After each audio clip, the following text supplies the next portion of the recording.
கண்ணனுக்கு பெயர் சூட்டியது யார் என்று தெரியுமா? ஒருத்தி மகனாய் பிறன்று ஓரிரவில் ஒருத்தி மகனாய் வளர்ந்து என்ற பாசுரத்தைப் போல தேவகி வசுதேவருக்கு மகனாக பிறந்தார். பின் யசோதை நந்தகோபருக்கு மகனாக வளரத் தொடங்கினார்.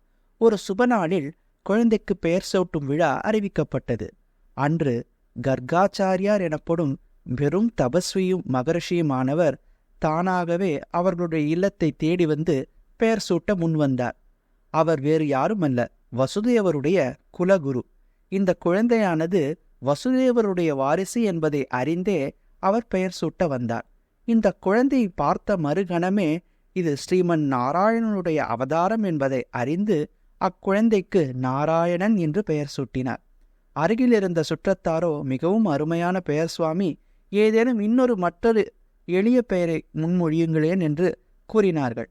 அதற்கு அவர், இக்குழந்தையானது ஸ்ரீவைகுண்டத்தில் இருக்கும் பரவாசுதேவன் என்பதை உணர்ந்து வாசுதேவன் என்று பெயரிட்டார்.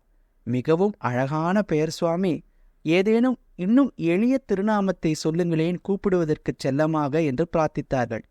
இவன் அனைவருடைய மனத்தையும் ஆகர்ஷணம் பண்ணக்கூடிய சக்தியுடன் பிறந்திருப்பதாலும் கார்மேக வண்ணம் என கூறப்படும் கிருஷ்ண வண்ணத்தில் அவதரித்திருப்பதாலும் இவனுக்கு கிருஷ்ணன் என்று செல்லமாக பெயர் சூட்டினார்.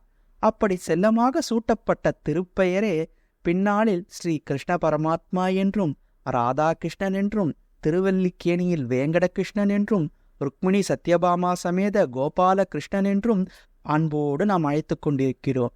இதனைத்தான் ஒரு ஸ்லோகத்தில் கிருஷ்ணாய வாசுதேவாய தேவகீ நந்தனாய ச நந்தகோப குமாராய கோவிந்தாய நமோன்னமக என்று குறிப்பிட்டிருக்கிறது. அடியேன் ஸ்ரீரங்கவாசி.